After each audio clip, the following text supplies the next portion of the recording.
Hey everybody, welcome to another social problems lecture dealing with race. This one is probably more timely than anything. It's about race in the criminal justice system, which is a huge topic. I wanted to spend some time talking about the concept of institutional racism, and this is sort of meant to be a link to our next section on crime and how these two overlap. And certainly at this moment, especially what's going on in the streets of America, at any time, this is certainly relevant. So when we say institutional racism, what do we mean?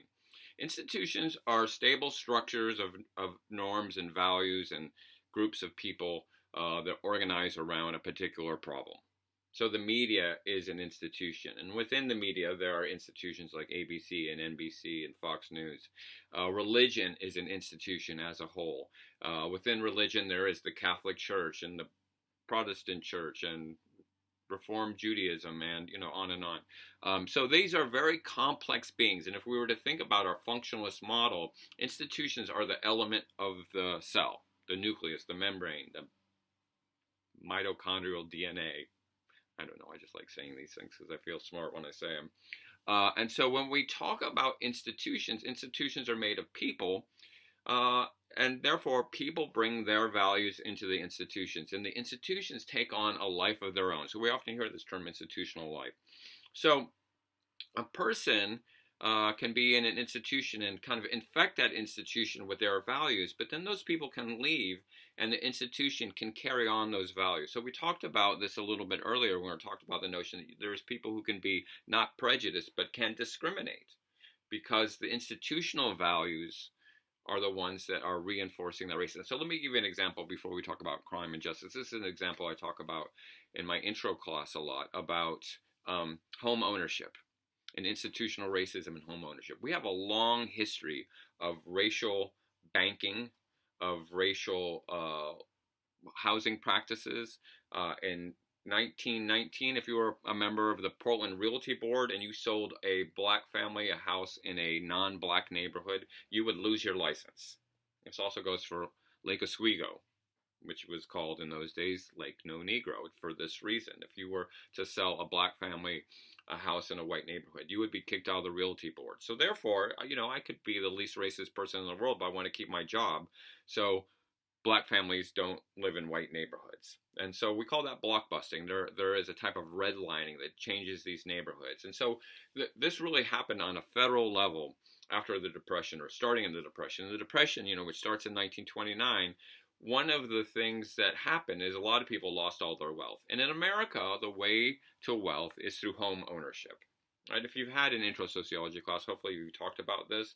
The best way to accumulate wealth in America is to buy a house, because you can buy a house and just sit on it, and year after year it goes up in value and it improves its wealth, which is what we call equity.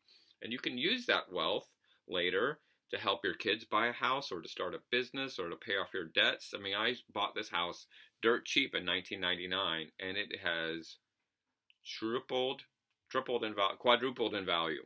It's quadrupled in value. What did I do for it to do that? Not die. You just live, and over time, it goes up and up and up in value. So you accumulate wealth. So home ownership has been the pathway into wealth for Americans for a long time. It used to be, before the Depression, if you wanted to buy a house, it was kind of hard. You had to have the down payment, but the down payment was probably 50% of the cost of the house.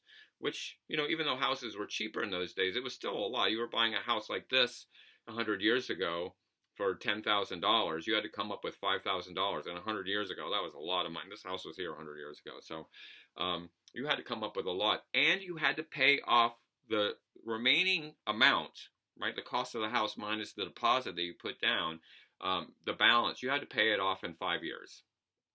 So that meant big monthly payments. So you had to have a big chunk of money, and you had to have a good income if you wanted to buy a house. If you could, everybody else was renting, right? You're in a slum. You're in a tenement house. You're in a low rent apartment, and you're not accumulating any wealth. I mean, one of the things that I noticed when I bought this house is instead of paying the landlord, $1,000 a month, I'm paying myself that money. It's going into my equity, and I'm building wealth. I can only recommend it. When the Depression came, it really knocked out people's income and really made it hard for people to buy houses. And so Americans were thrown out of work, kind of like we're seeing now. We're out on the street and didn't really have any hope of getting back into the middle class thing of home ownership. So the government set up an authority under President Roosevelt called the Fair Housing Authority, or Federal Housing Authority, FHA, and they restructured the loans. Now you could buy a house, not with 50% down, but 5% down, a 5% down payment. But even more important, the balance could be paid off not in 5 years, but in 30 years. This is the birth of the 30-year mortgage, which means much lower monthly rate. So all of a sudden, with these new FHA mortgages, low-income people could move into home ownership and therefore start building wealth and the American dream and have money to help their kids buy a house or send their kids to college. Or, we created a middle class. That starts in 1932. In 1968, we get the Fair Housing Act passed because basically a lot of people were rioting and Congress freaked out. So thank you, rioters. And said that you can't racially discriminate in housing. And they conducted a study of what had happened from 1932 to 1968. In that time, 30s, 40s, 50s, 60s, right, 4 decades, less than 5% of those 30-year mortgages went to people of color. Almost every single 30-year mortgage went to white people so they could accumulate wealth. And people of color, not colored people, but people of color, especially African-American people, were stuck renting. We're stuck in slums. We're stuck in tenement houses. And they didn't have the same opportunity because of racism, because of institutional racism in the lending industry that gave an unqualified white family a mortgage and an unqualified black family not. That's white privilege. And those white people got to build wealth, and those white people got to help their kids buy houses and accumulate wealth. And those houses they bought for $10,000 are now going for, a couple million, right? I mean, we had a house in this neighborhood that was like a meth house that just went for $500,000, right? So it's good to own property. So that's an example of how institutional racism works. And the individual in it could be like, it's not me, I'm not a racist, I'm super woke. It may even be a person of color, but the institution itself reinforces those racial values. So I want to bring this around to talk about the criminal justice system. The criminal justice system in America is infected with racism. We know this from the data. I'm going to talk about some of the data in a minute, but every aspect, not just policing, but we also see it in the courts, judges, and who gets sentenced in probation, who gets probation and who goes to prison. In prison, who gets released from prison, who gets stuck in prison. Every single step of the criminal justice system, there is a racial imbalance. And it's why one of the books that's most bestsellers right now is the new Jim Crow by Michelle Alexander. She makes the point that slavery ended and was replaced by Jim Crow. Jim Crow officially ended. Those laws were dismantled in the 1960s and were replaced by a criminal justice system that disproportionately targets minorities, especially African Americans. Right. So I want to talk a little bit about sort of how that happens. Our criminal justice system is based on two basic and somewhat competing principles. The first principle is the notion of due process. We have a constitution, and the constitution guarantees that we have a fair, blind justice system. And you have certain rights, right? If you know your Miranda rights, as they're called, you have a right to face your accuser. You have a right to remain silent. You have a right to a trial by jury. You have a right to representation. I'm going to pop up some images of your due process rights here. So when we say, we do justice by the book, this is the book, right? This is the book rooted in the Constitution. This is the criminal justice system that guides us. It's because we don't want a dictatorship. We don't want the capricious, random nature of what used to be law and order under King George III, which is like, I don't like you, I'm going to throw you in jail. I didn't do anything wrong. He doesn't care. You're my political enemy, so I'm going to throw you in jail. That still happens in other countries. It's not supposed to happen here. Although, we can talk about what's happening in front of the Justice Center in Portland with federal troops. Yeah. But it's not guaranteed. Due process is not guaranteed. It's enshrined in the Constitution, but we have to fight every day to maintain it. So principle number one is due process. By the book. You break the law, here's what's going to happen to you.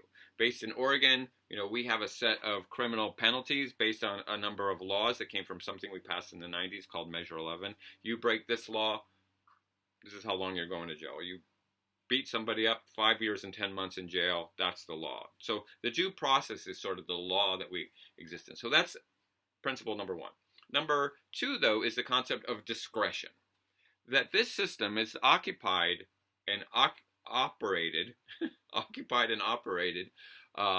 not by robots, not by a flowchart or an app or whatever, an algorithm, but by human beings. And those human beings make judgment calls. And sometimes we like their discretion. So, for example, I'm speeding. Let's say the speed limit is 55 and I'm going 59 and I whiz by a cop. That cop may be like, yeah, it's only 4 miles over the speed limit.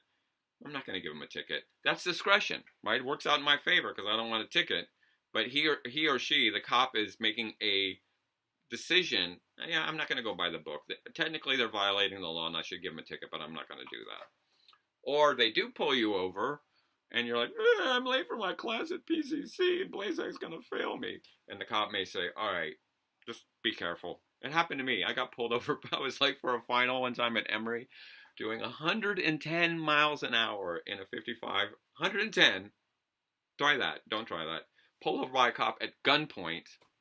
Had a gun aimed at me, pulled me over, and I told him I was late for a final. He's like, all right, just be careful. Let me go. Thank you, cop. I think it might have had something to do with it. I was a white dude. So there is discretion that benefits us and gives us a break. But there's also the other side of it. What if I see somebody speeding? I'm a cop. I see somebody speeding and they are going 59, and I'm like, I'm gonna get them. Because they look like a criminal. They look like the usual suspects. I bet they got drugs in their car. My car, in the early 1990s, I drove a Mazda Turbo RX-7 Turbo, which apparently is like the drug dealer car. I don't know. I just needed a car, and I got it at a good price. And I was doing a lot of driving for the band that I managed. And if I was going 4 miles over the speed limit, I would get pulled over because I looked like I was trafficking narcotics or something, and they'd always want to search the car. I also looked like I was a drug dealer in those days. You don't want to see a picture of me in 1991. So their discretion worked against me in that case. I mean, fortunately, I never had drugs on me because I'm not a drug dealer. I'm a sociologist. And so this is where race comes in. Who gets let off and who gets locked up? I'm going to just tell you one story that I always tell because I think it really sort of, for me, was very visual about what's happening. And then I'm going to talk about some of the research. Big Beatle fan, huge Beatle fan. I think I've talked about it. All these right here, all Beatles albums over here. Yoko Ono poster right there. And I was in New York for the 20th anniversary of the murder of John Lennon. John Lennon was shot in front of his apartment on December 8th, 1980. Very sad. So I went for the anniversary to be there with fellow Beatle fans. It was great. Yoko put a candle in the window to thank all the people that were there. And the year 2000, so this is the year 2000, Mayor Giuliani, Rudy Giuliani is the mayor of New York, is known for his tough on crime, especially cracking down on minority neighborhoods.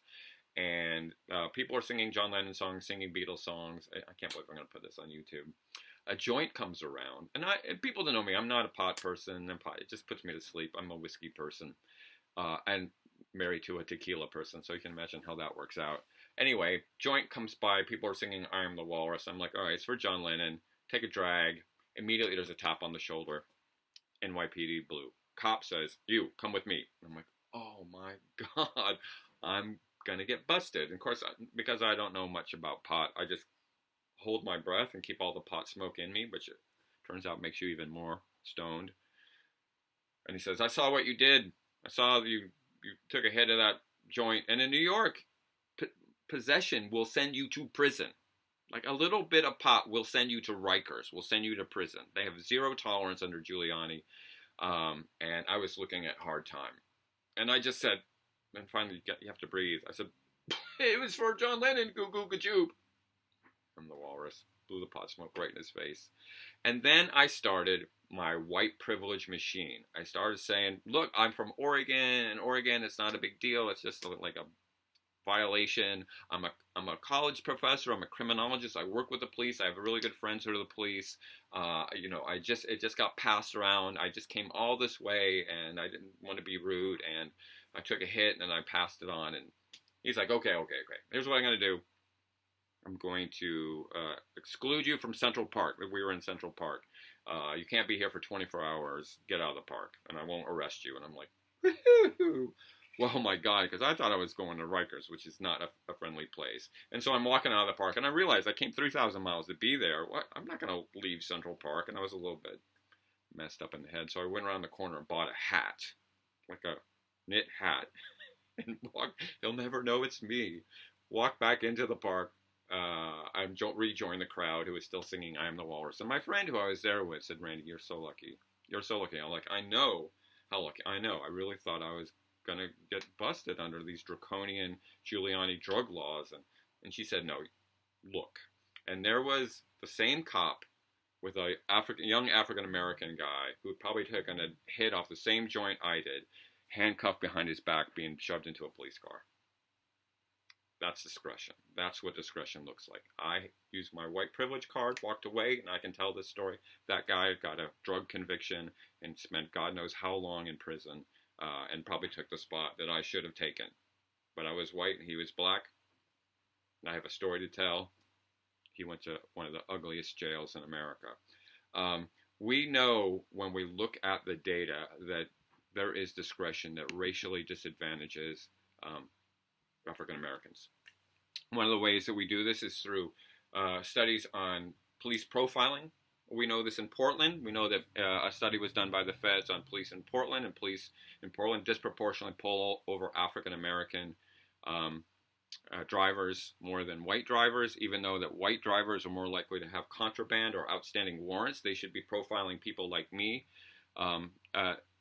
We have these studies that look at when we look at databases that African Americans are much more likely to be pulled over by the cops for smaller things. And I've had students say, I was pulled over for not using my turn signal, or using my turn signal too late, or using it too early. They're also more likely to be searched when they are pulled over. When I've been pulled over, but I never get my car searched. Whites are more likely to have drugs in their car, like I said. We also know when we look at police shootings, that African Americans are 2.5 times more likely to be killed by the police. Donald Trump recently tried to say, how we shouldn't talk about black people who are killed by the police because white people are killed by the police. More white people are killed by the police. Yeah, that's true. There are more white people in America. I mean, African Americans are just about 12 or 13% of the population, but they're over a quarter of the police shooting victims.